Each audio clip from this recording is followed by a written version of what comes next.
Hello everyone, I welcome you all in today's biology session.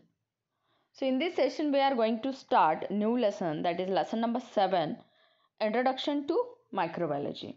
And in this lesson we are going to cover the points like applied microbiology, then industrial microbiology and products. So first we will see the meaning of microbiology. So, microbiology, it is the branch of biology which deals with the study of microorganisms. The microorganisms which we cannot see with our open eyes. So, जिस branch में micro organism से related study की जाती है, उनके structure, cell के structure के बारे में, जो भी इंजाइम्स प्रोड्यूस होते हैं उसके बारे में, तो उसको हम कहते हैं microbiology. So there are some questions which are given on the page number 77 under the heading can you recall. So first question is, which different microbes are useful to us?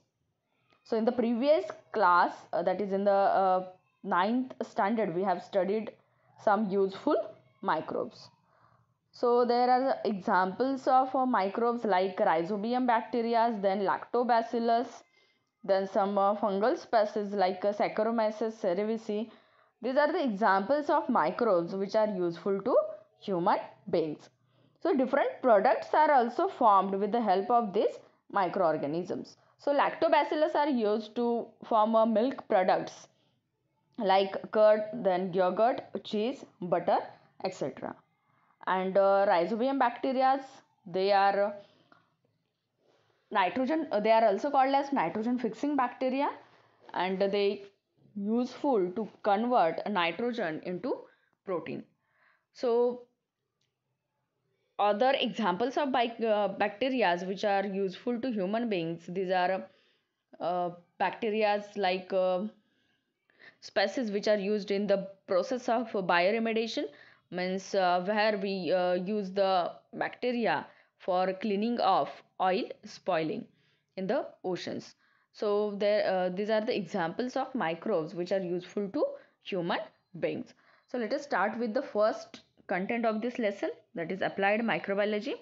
So applied microbiology is the branch of biology in which study of enzymes related to some prokaryotes and eukaryotic microbes, then proteins, applied genetics, molecular biology, etc. is performed, is called as applied microbiology.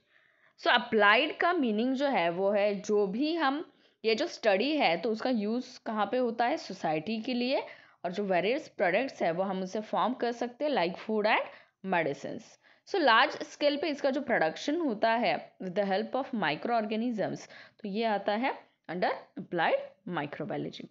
The next branch of microbiology is industrial microbiology. So industrial it means that जो भी माइक्रोज हम industrial level पे use करते हैं और इससे various products का formation करते हैं. So the science which is related to commercial use of microbes, it is called as industrial microbiology. And there are two features of industrial microbiology. First one is various productions with the help of fermentation process. So fermentation means the conversion of sugar or carbon compounds into the acid, it is called as a fermentation. So इसमें जो products form होते हैं वो है bread, then cheese, wine, and some raw materials for chemicals, then enzymes, nutrients and medicines. तो ये different products है जो कि with the help of fermentation process हम produce कर सकते हैं. Next one is use of microbes for garbage management and pollution control.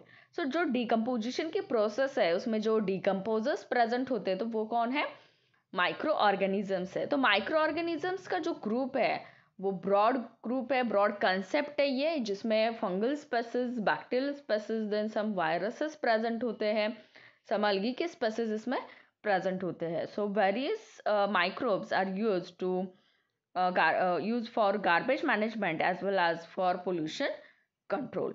सो इसमें पोल्यूशन कंट्रोल में अगर हम देते हैं तो स्पेसिफिकली जो सॉइल पोल्यूशन है और जो वाटर पोल्यूशन है तो उसको कंट्रोल करने के लिए वेरियस माइक्रोब्स हम यूज़ करते हैं.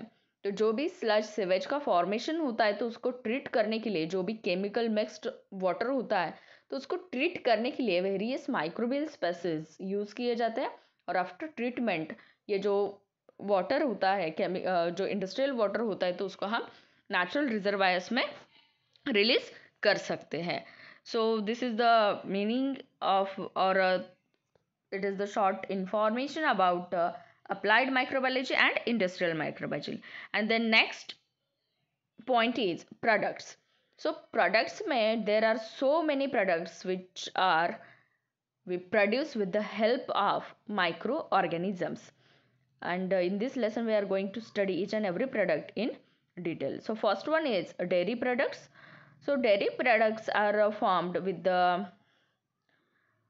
help of milk. Milk is the raw material for different dairy products, and जो बैक्टीरियाज प्रेजेंट होते हैं मिल्क में वही बैक्टीरियाज को यूज़ करके हम डिफरेंट मिल्क प्रोडक्ट्स फॉर्म कर सकते हैं। उसमें स्पेसिफिकली चीज़ का जो प्रोडक्शन होता है वो with the help of fungi यानी कि जो फंगल स्पेसीज है उसके हेल्प से होता है। तो चीज़ जो है वो भी हम बटर चीज़ ये जो प्रोडक्ट्स है वो हम वन बाय वन इसमें स्टडी करने वाले हैं। सो जो बैक्टीरियाज प्रेजेंट है मिल्क में तो वो कौन से बैक्टीरियाज है तो वो है lactobacillus. So from the ancient days milk is converted into various products for its preservation purpose. जैसे कि हमने लास्ट क्लास में ये पढ़ा था कि जो फ्रूट का प्रोसेसिंग किया जाता है तो इसमें वो जो फ्रूट है उसके ऊपर प्रोसेसिंग करके डिफरेंट प्रोडक्ट्स को फॉर्म करके हम उसका प्रिजर्वेशन का जो ड्यूरेशन है वो क्या कर सकते हैं एक्सटेंड कर सकते हैं।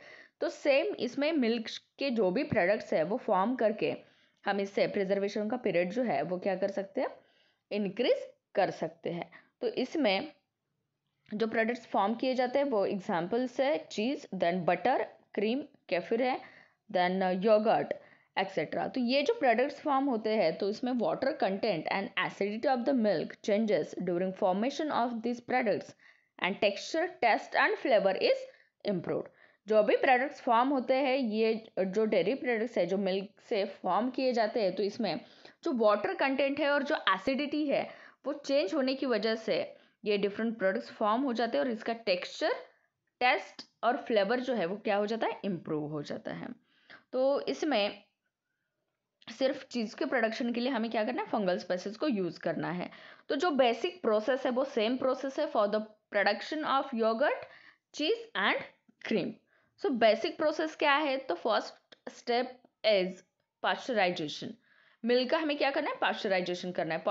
पाश्चराइजेशन मीन्स जहाँ पे हम क्या करते हैं मिल्क को हाई टेम्परेचर पे बॉईल करते हैं और सडनली उसको कूल करते हैं। तो इसकी वजह से जो हार्मफुल माइक्रोब्स है ये हार्मफुल माइक्रोब्स क्या हो जाएंगे उसमें से किल हो जाएंगे।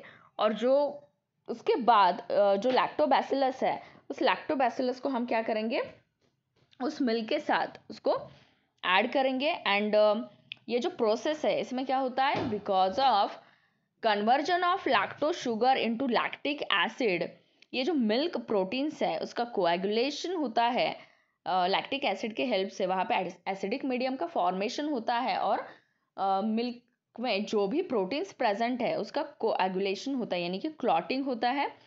इसके साथ साथ जो एक कंपाउंड फॉर्म होता है जो कि एक स्पेसिफिक टेस्ट एंड फ्लेवर देता है तो उसका एग्जाम्पल है diacetyl. Diacetyl has the flavour of butter. So ये प्रोडक्ट्स यहाँ पे फॉर्म हो जाते हैं। Then next one is yogurt products. तो योगर्ट क्या है तो योगर्ट जो होता है तो इसमें हम डिफरेंट फ्लेवर्स फ्रूट्स के जो है वो ऐड कर सकते हैं। एक स्पेसिफिक फ्लेवर का ये योगर्ट होता है। तो yogurt is a milk product which is produced with the help of lactobacilli. इसमें भी लैक्टोबैसिली का ही हमें इनोकुलेंट यूज करना है for maintaining the protein content. हमें क्या करना है for maintaining protein content means जो मिल्क का प्रोटीन कंटेंट है उसको मेंटेन करने के लिए हम कंडेंस मिल्क पाउडर उसमें ऐड करेंगे मिल्क के साथ। उसका फर्मेंटेशन होगा और जो इंडस्ट्रियल प्रोडक्शन है योगर्ट का वो हम इससे कर सकते हैं। यानी कि योगर्ट के प्रोडक्शन के लिए हमें लैक्टोबैसिलस उसके साथ साथ कंडेंस मिल्क पाउडर उसको हमें मिल्क में ऐड करना है। उसका फर्मेंटेशन होगा और उससे योगर्ट का फॉर्मेशन होगा। Milk is boiled and once it cools to warm temperature, the bacterial strains of Streptococcus thermophilus and यहाँ पे मैंने ये एक नाम लिखी है Streptococcus thermophilus एंड देन और एक यहाँ पे bacteria Lactobacillus delbrueckii, Streptococcus thermophilus and Lactobacillus delbrueckii. तो ये जो है ये 1:1 प्रोपोर्शन में हमें ऐड करने हैं। तो lactic acid is form due to streptococcus and that makes the proteins to gel out that gives dense consistency to the yogurt। तो योगर्ट हमें मार्केट में अवेलेबल होता है, ये अगर हम देखते हैं तो इसका जो टेक्सचर होता है वो कैसा होता है, डेंस होता है। तो इसमें ये जो थर्मोफिलस हम यूज़ करने वाले स्ट्रेप्टोकोकस थर्मोफिलस, तो इसकी वजह से ये जो भी प्रोटीन्स है ये जेल लाइक स्ट्रक्चर में फॉर्म हो जाते हैं और इसकी वजह से इसको डेंस कंसिस्टेंसी मिलती है। Then acetaldehyde like compounds are formed due to lactobacillus that gives characteristic taste to the yogurt। तो योगर्ट का कैरेक्टरिस्टिक टेस्ट है, तो ये टेस्ट उसको क्यों मिलती है, तो जो कंपाउंड फॉर्म होता है लाइक एसिटाल्डिहाइड, तो एसिटाल्डिहाइड एक कंपाउंड है जो कि फॉर्म होता है और उस एसिटाल्डिहाइड की वजह से इस योगर्ट को एक स्पेसिफिक टेस्ट आती है। तो यहाँ पे वेरियस फ्रूट जूसेस को मिक्स करके डिफरेंट टेस्ट हम इस योगर्ट में इम्पार्ट कर सकते हैं, डिफरेंट फ्लेवर्स के योगर्ट हम फॉर्म कर सकते हैं like strawberry yogurt, then banana yogurt, और shelf life of yogurt and its probiotic properties can be improved by pasteurization. तो पहले अगर हम पाश्चराइजेशन की प्रोसेस करते हैं तो पाश्चराइजेशन की प्रोसेस की वजह से जो भी हार्मफुल बैक्टीरियाज है वो हार्मफुल बैक्टीरियाज किल हो जाते हैं और इसकी वजह से इसका जो भी लाइफ स्पैन है या जो प्रिजर्वेशन का पीरियड है वो इंक्रीज हो सकता है। So next one is butter. So there are 2 types of butter.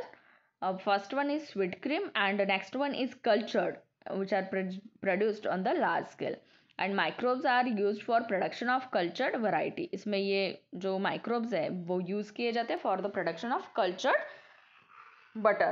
but sweet cream butter जो है वो with the help of lactobacillus हम फॉर्म कर सकते हैं। the next product is cheese। so cheese जो है तो ये वैरायटी ऑफ चीज़ हमें मिलते हैं, मार्केट में अवेलेबल है और इसका जो यूज़ होता है वो लार्ज स्केल पे यहाँ पे डोमेस्टिक लेवल पे इसको यूज़ किया जाता है। तो cheese is produced with on large scale for from the abundantly available cow milk all over the world. तो चीज़ के प्रोडक्शन के लिए काउ मिल्क यूज़ किया जाता है। तो इसमें जो भी मिल्क है तो उसमें पहले हम केमिकल एंड माइक्रोबायोलॉजिकल टेस्ट जो है वो मिल्क के परफॉर्म किए जाते हैं and after that some colours and microbes जो कि लैक्टोबैसिलस लैक्टिस हो सकता है, देन लैक्टोबैसिलस क्रिमोरिस है, देन लैक्टोबैसिलस थर्मोफिलस है। तो ये 3 बैक्टीरियल जो स्ट्रेंस है उसको हम मिल्क के साथ क्या करते हैं, मिक्स करते हैं and because of that it impart sourness to milk and after this to impart the dense texture whey needs to be removed। Means जो वाटर होता है प्रेजेंट होता है योगर्ट में तो उसको हम क्या करते हैं, सेपरेट करते हैं। तो घर पे भी हमने ये ऑब्जर्व किया होगा जब कर्ड या फॉर्मेशन कर्ड बनाया जाता है घर पे तो इसमें जो वाटर कंटेंट होता है तो उसको हम क्या कहते हैं, वह कहते हैं जो कि उससे सेपरेट किया जाता है। तो डेंस जो है उसका जो भी कंसिस्टेंसी है वो डेंस कंसिस्टेंसी हमें मिलती है। तो इसके वजह से ये जो डेंस टेक्सचर है उसको वहाँ पे लाने के लिए हमें क्या करना है, वह को सेपरेट करना है। एंड पहले जो इंजाइम यूज़ करते थे वो रेनेट इंजाइम है जो कि एलिमेंट्री कैनल जो कैटल का एलिमेंट्री कैनल है उससे क्या किया जाता, उसको निकाला जाता था, रिमूव किया जाता था। But nowadays an enzyme protease, कौन सा इंजाइम है, protease, which are collected from the fungal species, it is used in the production of vegetarian cheese। So the production of cheese is started through the steps। अब यहाँ पे steps मैंने लिखे यहाँ पे दिए कि जो कि यहाँ पे चीज़ के प्रोडक्शन में यूज़ किए जाते हैं। तो first one is cutting of solid yogurt into pieces. Yogurt का जो फॉर्मेशन है वो हमने स्टडी किया, उसके बाद इस सॉलिड योगर्ट का कटिंग, देन उसको वॉश करना है, रब करना है, देन सॉल्टिंग की प्रोसेस होती है. इसके बाद mixing of essential microbes, pigments and flavours, and last process step is pressing of cheese, then cutting and stored for ripening. So depending on the storage period, there are different types of cheese are available in the market. So first one, जो freshly बनाया जाता है cheese, freshly prepared cheese, it is soft and इसका जो example है वो है cottage cheese, then cream cheese and mozzarella cheese. But on storing for 3 to 12 months it become semi hard, तो उसका हम कहेंगे cheddar cheese. And after that if it is stored for 12 to 18 months, then it becomes very hard cheese and it is called as a parmesan cheese. So different types of cheese are produced with depending on their storage periods. So these products which are obtained with the help of microorganisms. So in the next class we are going to discuss some other products which are obtained with the help of microorganisms like probiotics, then bread, then vinegar productions. So today's homework is solve the questions from page number 77. That is can you recall के question जो दिए page number 77 पे, वो 3 questions solve करने हैं आज के homework में.